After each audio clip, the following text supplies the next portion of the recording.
Swayam Prabha. Digital India. Educated India.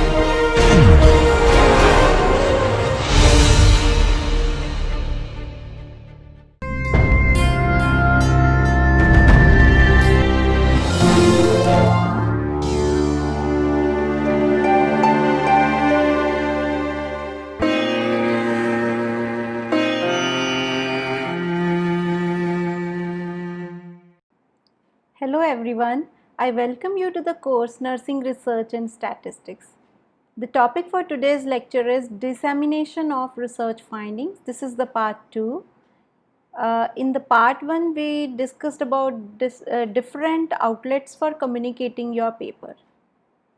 And in today's lecture we will be talking about how to write the research reports for communicating your research paper to the professional journals. I am Dr. Harmeet Kaur Kang from Chitkara University, Punjab. So let us see what are the learning outcomes of today's lecture. At the end of the lecture, students will be able to understand the methods of writing the quantitative research reports for communicating the findings to professional journals. So quantitative research reports typically follow a conventional format which is referred as IMRAD format. So if we see what is IMRAD, I stands for introduction, M stands for methods, R stands for research, and D is for discussion. So when we were discussing about the research study, there you might have understood that we started with the research process, then we talked about methodology, then analysis, and in the same way whenever we have to submit our paper or submit our research report to any professional journal, the format which is followed is IMRAD format, where your study or your report should start with the introduction, then you should include the methods which you have employed, and then results and discussion section.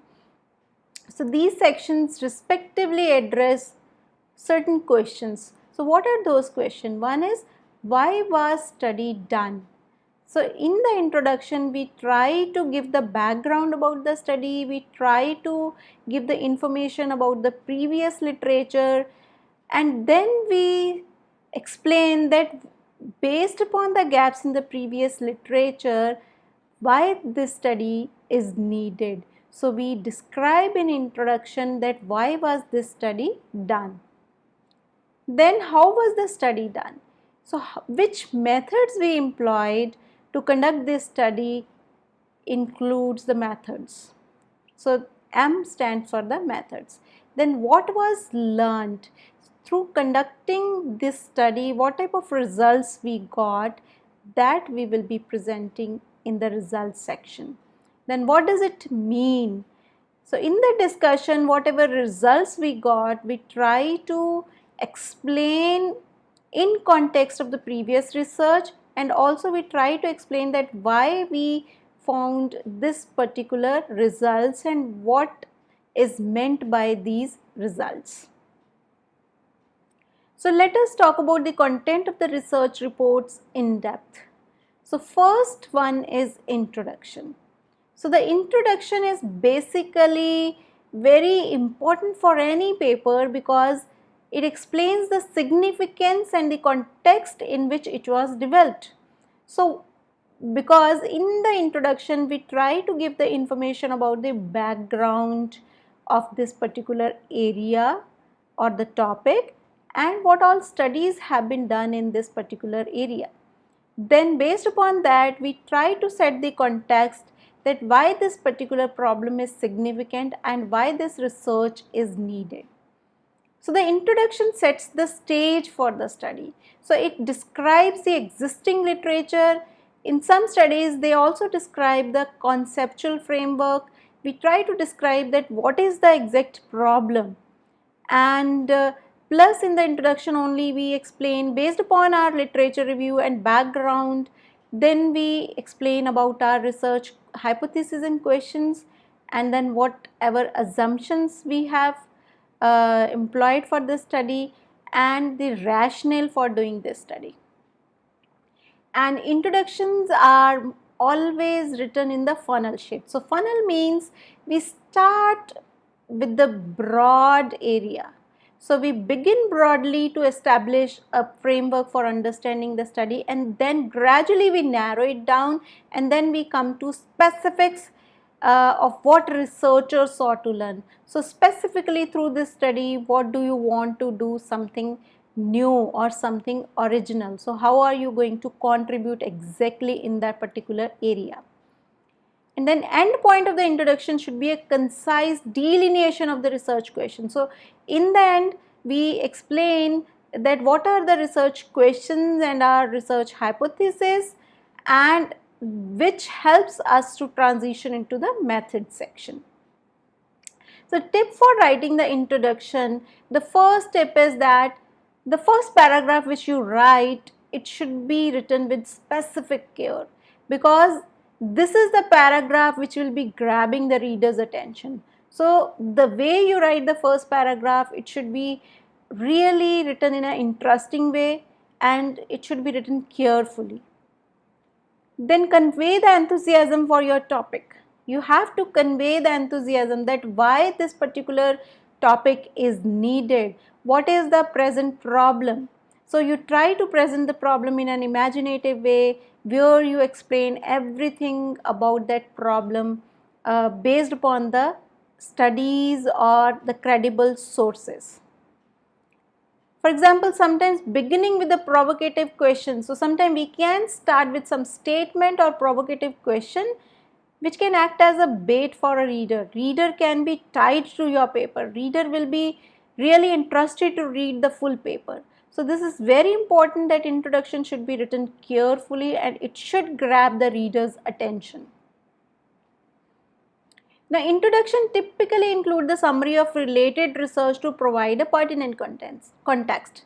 So you have to provide the background of the problem. So whatever literature review you have done, you try to include that, and you set the context for the study topic. Then literature review should be a brief summary rather than an exhaustive review. So for example, when I was talking to you about communication outlets and different ways of communicating your findings, we were talking about thesis and dissertations. Theses or dissertations are lengthy types of the reports, but whenever we have to write the report for a journal article, the literature review should have a brief summary of the review in the introduction. Here you cannot give the whole information about the literature review, but you have to give the brief summary which is really written in an interesting way. Then the literature review should make clear what is already known, and based upon the literature review, you need to explain the gaps or deficiencies in that knowledge. So these gaps and deficiencies will become the basis for your original contribution in that particular area. So the review thus helps to clarify the contribution that the new study is making to evidence on a topic.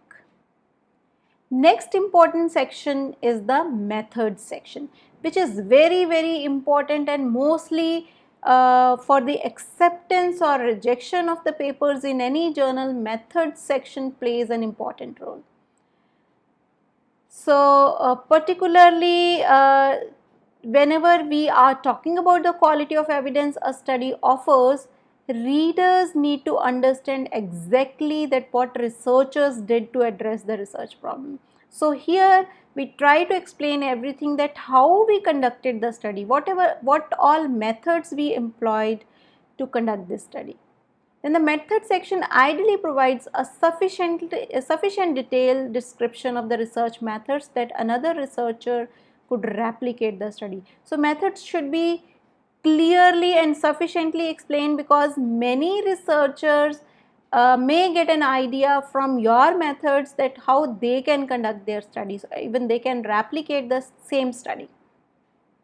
And in journal articles and conference presentation, the method section may need to be condensed For example, inclusion of a complete interview schedule is rarely possible. So here you need to make it little concise, but it doesn't mean that if you are making it concise then you should not provide the sufficient description. It should have a sufficient description, but you need not to give each and everything in the method section. Then the degree of detail should however permit readers to evaluate the methods and draw the conclusions about the validity of finding. So methods should be very clearly written so that you can show that your methods which you have used for your research study will be resulting in the valid findings. So tip for writing the methods: mostly the reason for the rejection of the paper is if you have not written the method section properly. So if you are having the faulty method section, that is the leading cause of the manuscript rejection by the journals. And if readers are not convinced that your methods are sound, they may feel that remainder of the paper is not worth reading. So method section is very, very important. It should be very clearly written and sufficient details should be provided.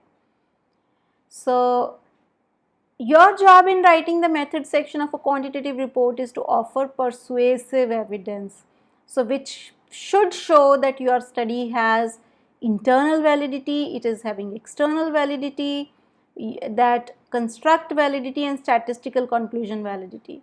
Then only you can say that your method section is really strong. And method section might contain the following subsection. It may have you have to explain about the research design which you have used for your study, how you have selected the sample, what was the setting of the study, which all data collection instruments you have used. Even for data collection instruments, whether you have established the validity and reliability, and what all procedures you have followed for collecting the data, and then how you analyze the data.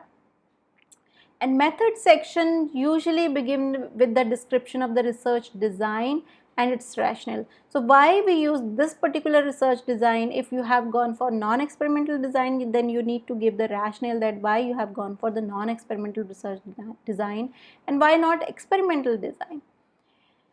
And if you have used the experimental and quasi-experimental study, then you need to indicate that what specific design from the experimental design you have used. So we talked about different types of the experimental designs, where we talked about crossover designs, randomized block design, factorial design. So those specific design you need to explain, and then what variables were manipulated. So how you have introduced the intervention and how subjects were assigned to the groups, and whether blinding or double blinding was used or not. So everything has to be very clearly written if you have conducted an experimental study. Then if you have written the report for the longitudinal study or the studies with multiple point of data collection, it should clearly indicate that how many numbers of times the data was collected and what was the amount of time which elapsed between those points.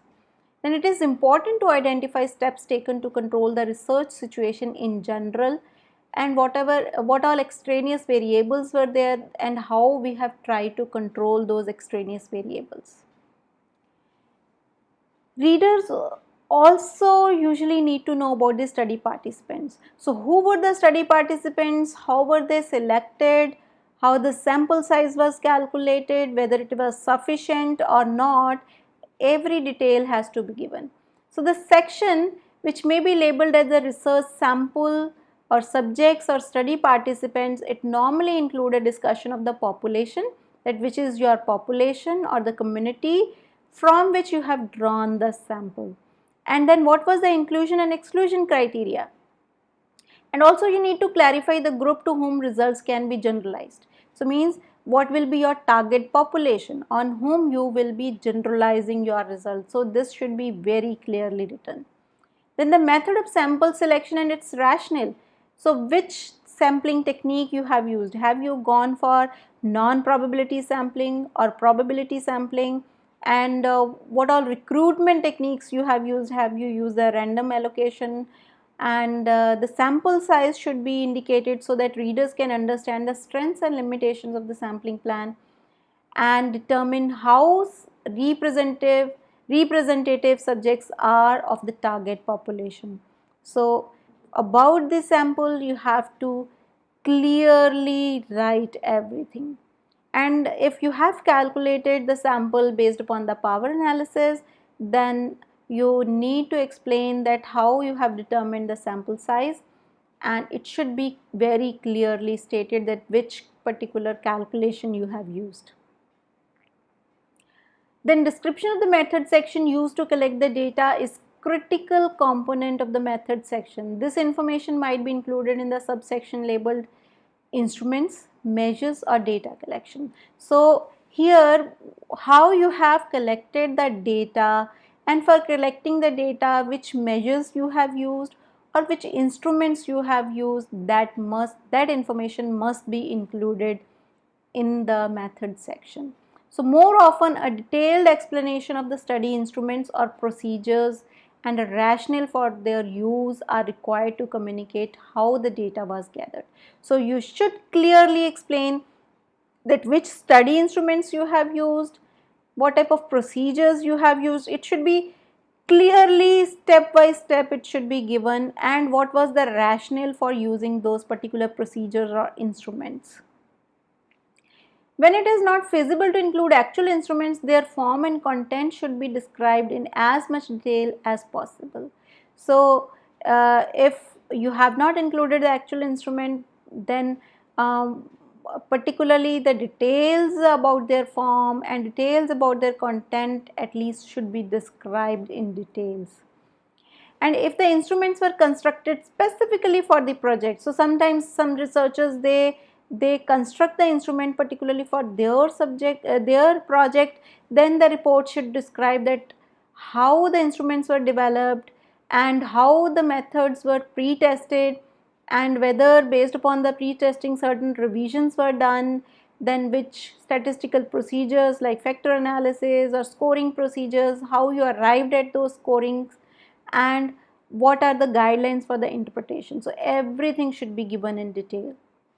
Then if specific equipment was used, particularly when we are using the biophysiological measurement or you are using observational data, then it should be described including the information about the manufacturer, that which equipment, who is the manufacturer, and sometimes what type of exact equipment is there, that information has to be given.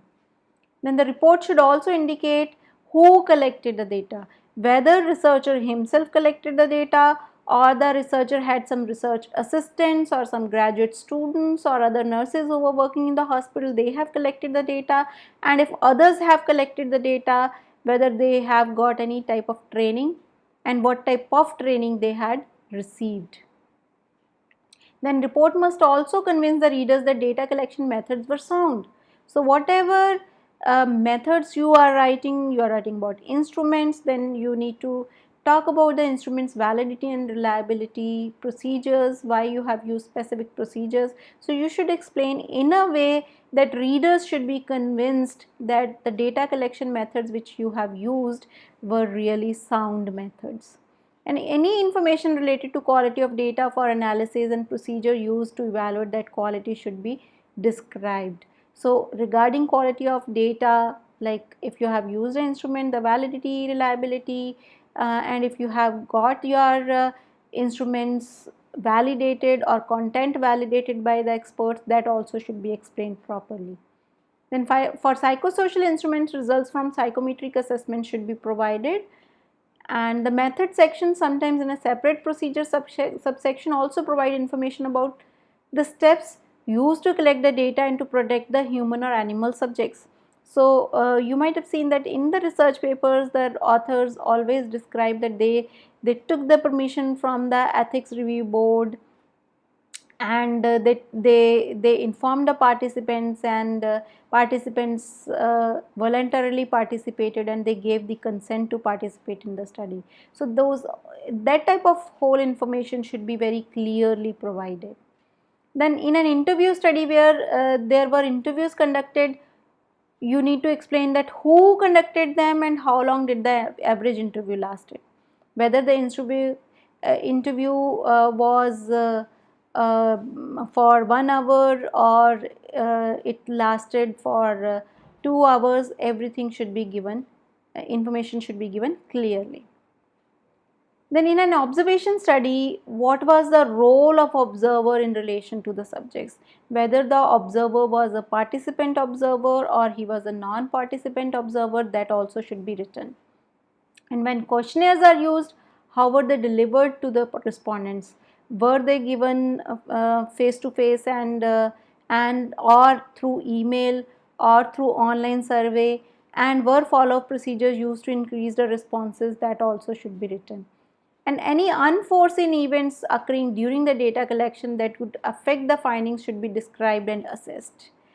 And it is also useful to indicate that when data were collected, because changes in economic, social or medical trends may need to be taken into account in interpreting the results. So you should always write that in which year or in which months of a year the data was collected, so that it can be correlated with the economical, social or medical trends at that time, and then the results can be interpreted. So it is very clear, very much needed that you should write that when the data was collected.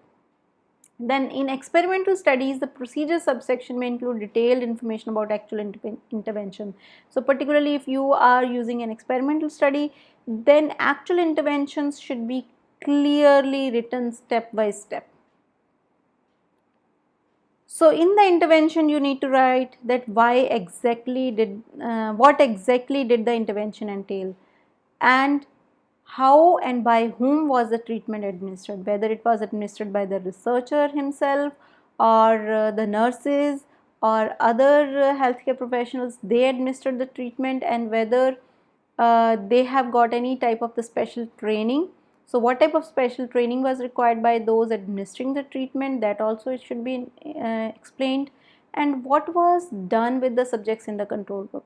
This is very, very important, that if in the experimental group the certain intervention was given to the subjects, then what happened to the control group, whether they were given any intervention or not, or they were getting the usual treatment, and what is meant by the usual treatment which they were getting, and how much time elapsed between the intervention and the measurement of the dependent variable. That also is very important, that after the intervention, whether you have collected the data immediately or you collected the data after 2 days or 1 day or 1 week, that should be explained.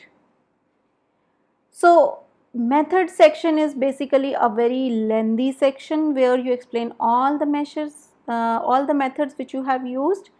Then after the method section, then you come to the results section where you describe the results which you have got from your research study. So readers scrutinize the method section to know if the study was done with rigor, but it is the results section that is at the heart of the report.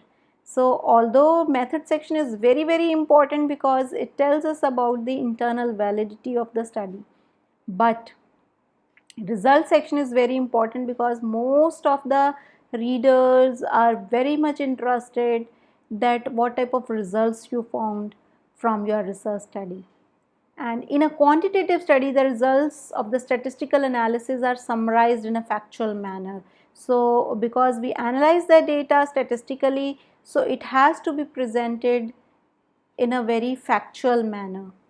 So if both descriptive and inferential statistics have been used, descriptive statistic ordinarily came first to provide an overview of the study variable. So in the particularly descriptive variable where we describe about the demographic variables of the subjects, that comes first, and then we go forward for testing our hypothesis where we talk about the inferential statistics. So if the key research questions involving comparing the groups with regard to dependent variable, for example, we have sometimes experimental and control group or case control study, then the early part of the results section usually provide the information about groups comparability.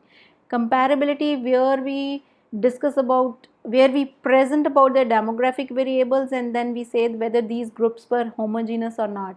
Because if we are saying that these groups are comparable, then they should not be differing in different variables, demographic variables.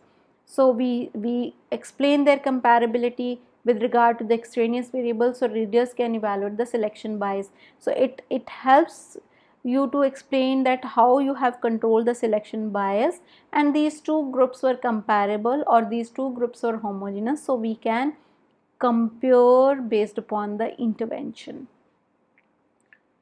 Then research results are then usually ordered in terms of their overall importance. So how important the results are there, so they are then ordered based upon that.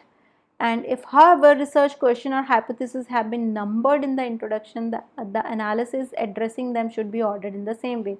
So for example, your first research question might be on some particular area, then your result section should include the first table or first information should be about your research question first, and then the second and third, and so on. Then the researcher must be careful to report all results as accurately and completely as possible, regardless of whether the hypotheses were supported or not. So whether hypothesis you are accepting or rejecting, whatever results you have got, you have to honestly present in the research report. Three pieces of information are normally included when reporting the results of statistical test. So whenever we conducted some statistical tests, so we give the value of the calculated statistics, we give the value of degree of freedom and significance level. So based upon the significance level, then we can interpret our findings that whether the null hypothesis was accepted or rejected. So when the results from several statistical analyses are reported, it is usually to summarize them in a table. So when number of statistical analyses have been done, then we give the results in a table where all the calculated values are presented clearly. Now, good tables with precise headings and titles are important way to economize on space and to avoid dull and repetitious statements. So one thing you have to be very clear that whatever information you are giving in the table, it should not be duplicated in the text, and whatever table you are giving, it should have a very precise heading and title, and it should be made in a way, it should be prepared in a way that it should not be using much space. So when tables are used to present statistical information, the text should refer to the table by number. This is very, very important. The first table which you give in the research report should always be numbered as table 1 and then table 2 and so on. Now tips for good tables. One thing is that you should not repeat the statistical information. So if you are having the statistical information, it should not be repeated in the text or tables, and tables should be used to display information that would be monotonous to present in the text, and to display it in such a way that the numbers and patterns among the number are more comprehensible. So it should display the information which is very clear and which should be comprehensible. So anybody whosoever will be reading it should be able to comprehend the meaning of those numbers which you have given in the table. And text can then be used to highlight the major thrust of the tables. Text can only be used for interpreting the result of the table. It should not again include all the numbers and patterns which are given in the table. So there should not be duplication of the information.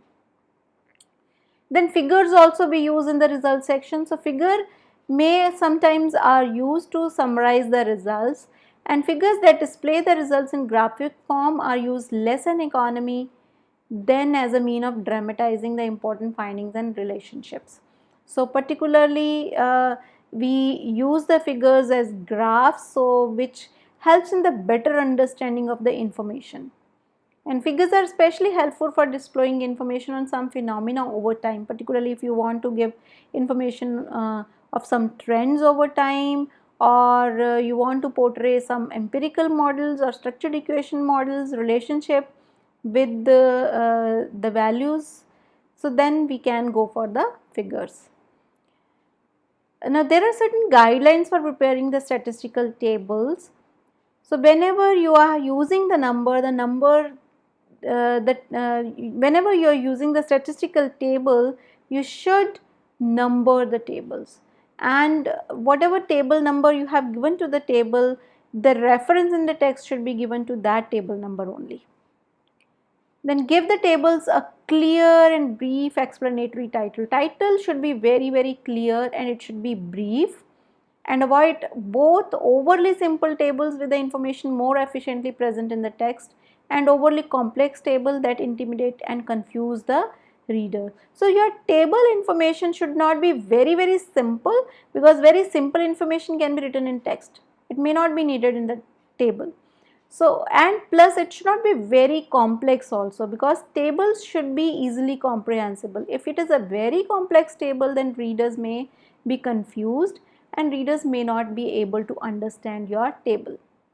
Then arrange the data in such a way that patterns are obvious at a glance, and take care to organize the information in an intelligible way. So it should be organized in a way that it should be very clear and obvious at a glance. Then give each column and row of data a heading that is succinct but clear, and table heading should establish the logic of the table structure. So when you are deciding about your columns and rows, you should be very clear that which particular information should come in column and which particular information should come in the row of the table. And express the data values to the number of decimal places justified by the precision of the measurement. So decimal places, whether you are using 2 decimals or 3 decimals, it should be justifiable. And in general, it is preferable to report numbers to 1 decimal place, because rounded values are easier to absorb than more precise ones. Then report all values in a table to same level of precision. So whatever values you are using, these should have the same level of the precision. It should not be changing for each value. Make each table a standalone presentation capable of being understood without referring to the text. So your table should be very clear. So if anybody will be going through your table, they should be able to understand the information. They need not to go to the text to find out the interpretation. Clearly indicate probability levels. This is very important, that it should be clearly explained either by indicating the actual p-value or by using the asterisks. So either we can use the exact p-value, or you can just put the asterisk 1 asterisk or 2 asterisks. So that can give us the information that whether the data is significant or not. And a probability level footnote can be given, that what is your significance level. The usual convention is to use 1 asterisk where p is equal to 0.5, 2 asterisks when p is 0.01, and 3 asterisks when p is 0.001. So 0.05 means it is significant, 0.01 means it is highly significant, and 0.001 is also very highly significant. Then indicate the units of the measurement for numbers in the table whenever appropriate. So always unit of the measurement should be given in the table, whether your value is in pounds or it is in milligrams or beats per minute. Then use footnote to explain abbreviation or special symbols used in the table, except commonly understood abbreviations such as N. Okay, now coming to the very important section of the paper, which is the discussion section. So discussion section is a section where you try to convey the meaning of your result. So a report of the findings is never sufficient to convey their significance. So the meaning that researchers give to the result play a rightful and important role in the report. So that is why discussion section is also a very important part of your paper. The discussion section is devoted to a thoughtful and it is hoped insightful analysis of the findings. So you try to discuss your findings and how these findings can be utilized in clinical or theoretical utility also you can explain.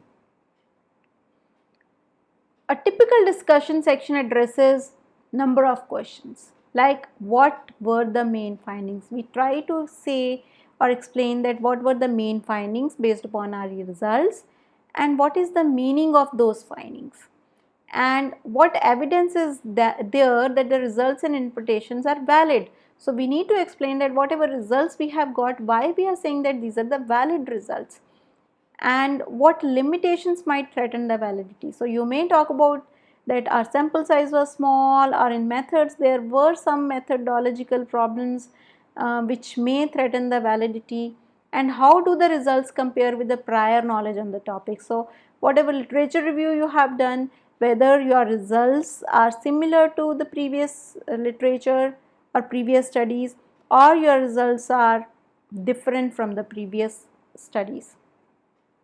And what can be concluded about the finding vis-a-vis their use in the nursing practice, in nursing theory, or in future nursing research. So that is very important, that you should conclude your discussion that how these findings can be used in our nursing practice, implications for the nursing practice, implications for the nursing theory or future nursing research. You can give the recommendations also. Now, tips for writing the discussion. The discussion is typically the most challenging section to write. So usually researchers feel that it is a challenging task because you have to really analyze, and then you need to synthesize your discussion part, and it deserves your most intense intellectual and creative effort and careful review by the peers. And the peers should be asked to comment on how persuasive your arguments are and how well organized the section is, whether it is too long or if it is very long, so then it is a common flaw. And so you have to be very clear that how can you organize your discussion so that you can give really a good information about significance of your results. You can give good information about its similarities or contradictions with the previous research, or how what are the strengths or weaknesses of your study. Now let us talk about the other aspects of the report. Like we had till now, we have talked about the IMRAD, that is introduction, methods, results and discussion. But whenever you have to submit the paper to any journal, you need to submit the other aspects or other parts of the paper or report also. So first one is title, which is very important. So you always submit a title paper. So the title is that every research report should have a title indicating the nature of the study to prospective reader. So usually the title should not be very long, and it should not be very small also. It should be sufficiently giving the information about the nature of your study. Then the dependent and independent variable or central phenomena under study and study population should be named in the title. So your variables which you are studying and your study population should always be given in your title. And the title should be brief, no more than 15 words. So writers must balance clarity with brevity. It should be brief, but it should be very clear also. The next important aspect of the report is abstract. So mostly the journals ask you to submit the abstract also. So abstract, some journals ask for 200 words abstract, and other journals may ask for 300 words. So depending upon how many words are needed, you will have to organize your abstract accordingly. So the abstracts, it may be recalled as the brief descriptions of the problem, methods and findings of the study. So these are the brief description where we describe about the problem, what type of methods we have used and what are the findings, so that readers can decide whether to read the entire report or not. And abstracts for journals can either be in traditional unstructured paragraph, it may be unstructured paragraph of 100 to 200 words, or in a structured form with subheadings. Subheadings can be introduction, methods, results and findings. Another tip for writing the abstract is that you should take your time to write a compelling abstract, because mostly the readers first read your abstract only, and based upon the abstract then they decide whether they should go for the full paper reading or not. So you should take your good time to write a compelling abstract. And the abstract is your first main point of contact with reviewers and readers. so it deserves careful attention. And it should demonstrate that your study is important clinically, that it was done with conceptual and methodological rigor. So although abstract you have to write very concisely or briefly, but still in that you should be able to present that how important your study is, and you have used really valid methodological tools and measures. Okay, the next important part is keywords. All the journals, they ask you to submit the keywords. Mostly the keywords are used so that your paper can be located with these keywords. So you should give a good thought that which keywords will be very useful for you. So usually 5 to 10 keywords suffice, and indexing services may add other keywords. So you may write 5 to 10 keywords, and some journals ask for 5 keywords and some journals ask for 7 or 10 keywords. And substantive, methodological and theoretical terms can be used as the keywords. So maybe your important concepts which you are studying, important methodology which you are using, or some theoretical terms which you are using in your research study can be used as the keywords for your study. The last section of your paper which is very important is references. So each report concludes with a list of references cited in the text. So if you have used any previous literature, that should be cited in the text and its reference should be given in the reference section. Each journal uses a different reference style, so you need to go through the journal's author's guidelines and you need to use the reference style which is being used by that particular journal. Reference section is very important, because whatever studies or previous literature you have included in your study, you need to cite it and you need to have the list of the references. And references can be cumbersome to prepare, although there are some software programs to facilitate the preparation of the reference list. If you have to do it manually, usually it is little difficult, because the reference style, you have to take care that you are using the proper style. But nowadays there are so many softwares available which can be used for citing and for providing the list of the references. And a very good software is Mendeley, which is a free software, and EndNote is also good software, but it is a paid software. Okay, then another section which is usually important, which the journals ask you to submit, is acknowledgement. So particularly you need to acknowledge the people who helped you to conduct the research. So the people who help with the research but whose contribution does not qualify them for the authorship are sometimes acknowledged at the end of the report. For example, if you have conducted a study in a hospital and they have approved for your study, or they have given you the approval to conduct your study in their hospital, you may acknowledge them. So those people who have helped for your research but they cannot qualify for the authorship should be always acknowledged in the end of the report. And this might include the statistical consultants also. Maybe some statistician has helped you to analyze the data, you can acknowledge them. If you have used some data collectors, you can acknowledge them, or reviewers of the manuscript also can be acknowledged.